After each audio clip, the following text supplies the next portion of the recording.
fait le lien entre les deux promesses de l'open data et aussi une promesse de transparence. François Boncillon, Data Publica, ça fait longtemps qu'on en entend parler, avant même l'open data.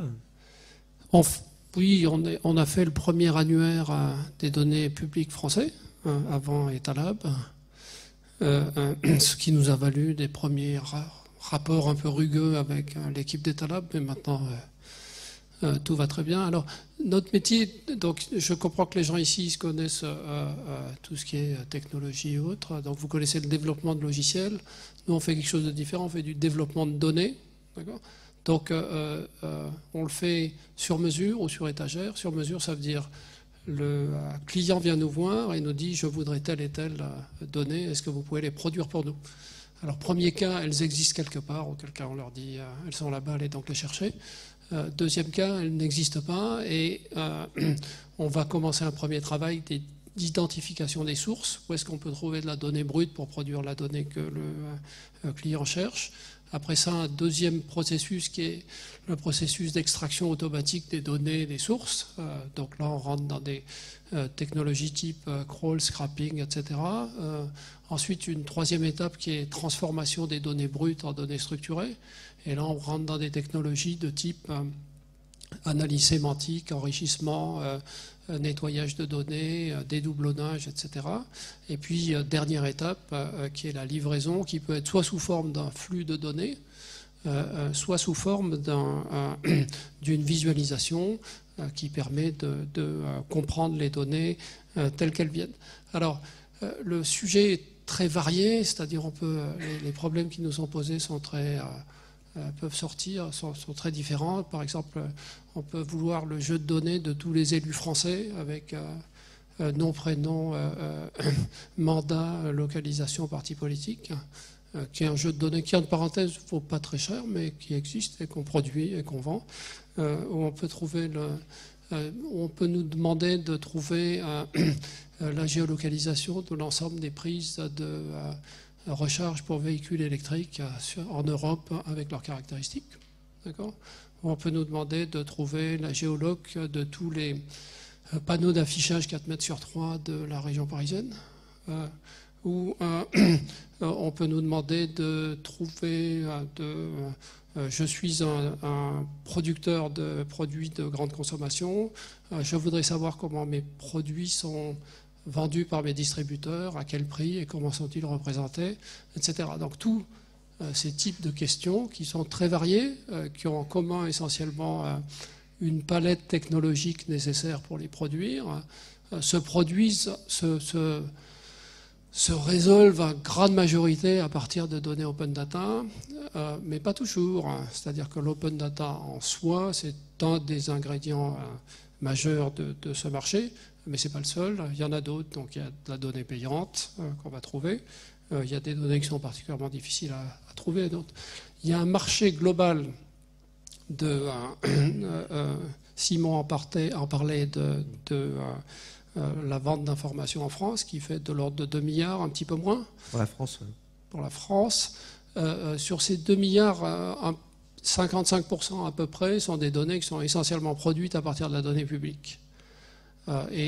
Donc c'est cet espace qui est aujourd'hui investi par des acteurs ayant des modèles économiques et des technologies de génération très 20e siècle, on pourrait dire, qui vont probablement être remises en cause par des acteurs un peu plus disruptifs.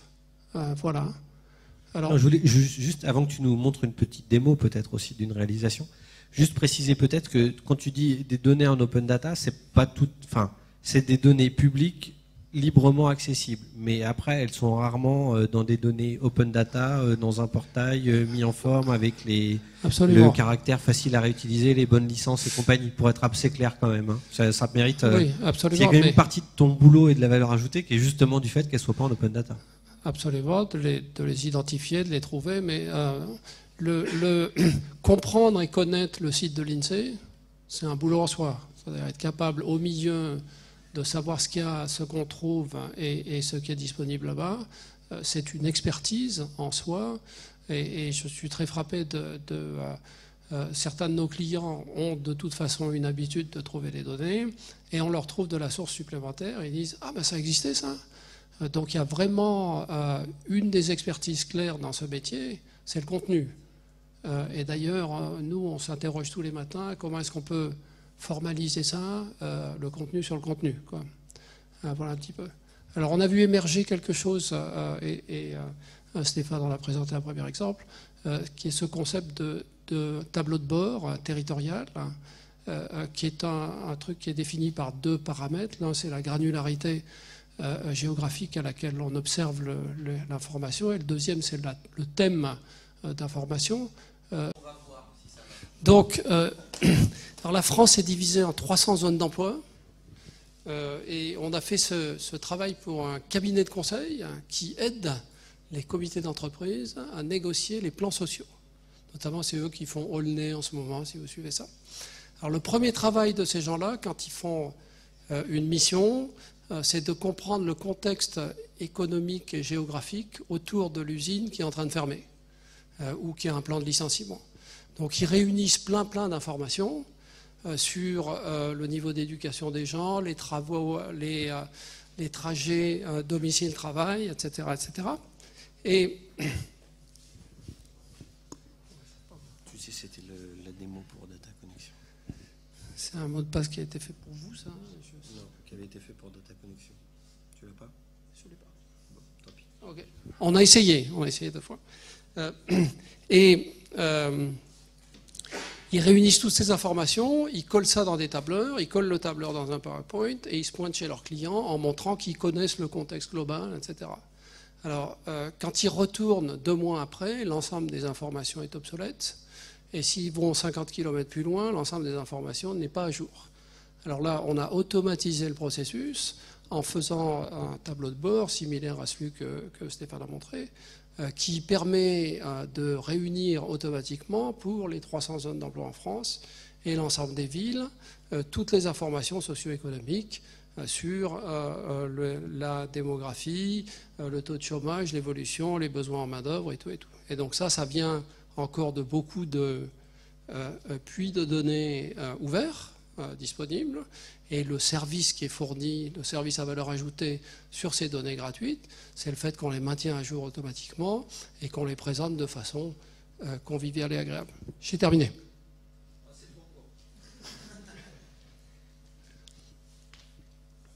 Est-ce qu'il y a des questions? Est-ce que vous avez un exemple? Vous avez dit tout à l'heure, il y a des données qui sont difficiles à trouver. Vous avez des exemples? Donc très souvent, les données de la RATP étaient faciles à trouver, hein, celles-là on les a eues sans problème. Très souvent, les données sont... certaines données ne sont pas très disponibles. Donc par exemple, on a fait un travail sur les données de l'éducation nationale. Et les chiffres du nombre d'élèves, du nombre d'enseignants et par établissement ne sont pas disponibles. Donc on essaie d'en trouver. Autre donnée particulièrement compliquée à trouver, c'est celle des prix de l'essence, que vous connaissez peut-être. Les prix de l'essence en temps réel sont aujourd'hui disponibles à partir d'un fichier qui se vend 34 000 € pour objectif commercial et 5 000 € pour objectif non commercial. Donc ça, c'est des exemples de données difficiles à obtenir. Et puis, la mère de toutes les batailles, le plus difficile à obtenir, c'est le fichier des entreprises, qui est détenu par l'INSEE, protégé par des contrats particulièrement coûteux, donc tout à fait à la portée des grands, mais pas à la portée des petites entreprises, vu que ça représente quelques centaines de milliers d'euros. Et donc ça, c'est quoi? On pourrait dire le racket organisé par l'INSEE sur les gens qui utilisent le numéro de SIRET pour... il y a un projet qui s'appelle opencorporate.org qui a été lancé par Chris Taggart qui liste l'ensemble des entreprises connues dans le monde. Et parmi donc tous les pays la plupart des pays sont disponibles, sauf la France, vu que c'est tenu par l'INSEE et que ces chiffres ne sont pas disponibles. Voilà. Tu as essayé, tu n'es pas arrivé. Ben non, parce que vous avez changé le mot de passe depuis, donc voilà. il ne marche plus. C'est votre faute. Je crois qu'il y avait une question, Martin.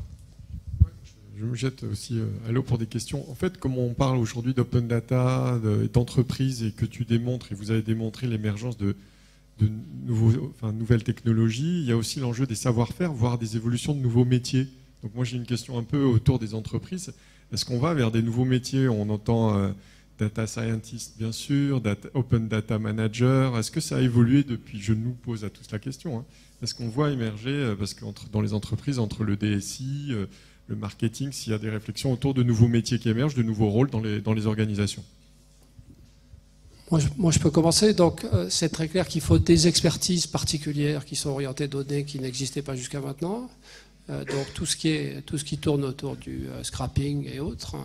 Alors, après ça, il y a quelque chose de clé qui va arriver, c'est tout ce qui est la gouvernance et le suivi de la donnée dans les entreprises. Donc je pense que le Chief Data Officer va très certainement émerger à un moment donné. Aujourd'hui, un des grands problèmes dans les grands comptes, quand on arrive à convaincre le grand compte que tel et tel jeu de données pourrait être mis à disposition, tout le monde se tourne et à qui il appartient, d'accord ? Qui en est responsable au sein de l'entreprise? Quel département? Est-ce que c'est la DSI? Est-ce que c'est le service qui en est responsable? Est-ce que c'est la com, etc. Donc tout ça sont des nouveaux problèmes posés qui vont demander des nouvelles expertises et très certainement une nouvelle organisation en partie orientée données qui va se mettre en place là maintenant. Très bien. Est-ce qu'il y a une question avant qu'on passe au... Je voudrais qu'on ait le... Oui. Alors allez-y. Aujourd'hui, les entreprises ne connaissent pas leurs données. Si on leur dit « faites-moi une cartographie des données que vous avez dans l'entreprise », ils ne les connaissent pas. Et quand ils commencent à regarder, ils s'aperçoivent que la liste des fournisseurs, elle existe partout, que ce n'est pas la même adresse, que les clients, les employés, tout ça est assez diffus, quoi. Et après, ça rassure aussi de se dire si le modèle était centralisé, que ce modèle centralisé ne marchait pas, finalement d'avoir quelque chose d'un peu chaotique, ça rassure un petit peu tout le monde. Et puis, c'est ma donnée, donc ma donnée, c'est mon existence dans l'entreprise, donc j'ai pas envie trop de l'ouvrir, je veux la maîtriser. Vous voyez, il y a toute une culture à changer là-dessus aussi. Et de se dire tout à coup, si la donnée n'était plus dans l'entreprise, si elle était à l'extérieur de l'entreprise, et que c'est un service, assurez-moi d'avoir la liste de mes fournisseurs, de mes employés, de mes clients, etc. Je ne veux plus m'en occuper. Rebondir là-dessus, mais c'est vrai dans les organisations, services publics comme en entreprise, des démarches d'open data, en fait, ça révèle plein de choses. Ça révèle des nouvelles données, ça révèle le fait qu'on pensait qu'elles étaient de qualité, ou tiens, on pensait qu'elles n'étaient pas de qualité, elles sont pas mal. Et voilà, et donc les démarches d'open data, en tout cas moi on l'a vécu chez SNCF sur les projets, ça révèle plein de choses sur les données, qui les a, les niveaux de qualité, comment on peut réagir, se comporter par rapport à ces données, le niveau d'exigence qu'on peut avoir à ces données, ça amène plein de questions et vous avez tout à fait raison. Ouais. Le chemin est aussi important que la destination. Mais au-delà de ça, ça pose des vraies questions d'organisation et de management. C'est se poser la question sur les données. Effectivement, on a évoqué à qui appartient la donnée, mais au-delà de ça, qui la produit, comment elle se partage, ça pose des vraies questions d'organisation. Alors,